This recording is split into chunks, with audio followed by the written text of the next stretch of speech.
Grabe yung ginawa nila dito sa picture namin dito sa labas ng Manix. Akalain nyo, tingnan nyo naman, nilagyan nila ng mga ngipin na ganyan, no? Grabe, sobrang effort naman nung gumawa nito. Hindi na lang talaga napanood ko yung full video dito sa YouTube ni Ate Aya.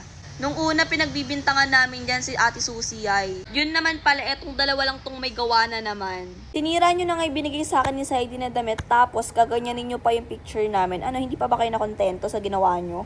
Alam nyo, akala ko pakikipagbati na kayo, makikipag-ayos sa akin nun, pero naglawa nyo, pinaplastic nyo lang pala ako patalikod.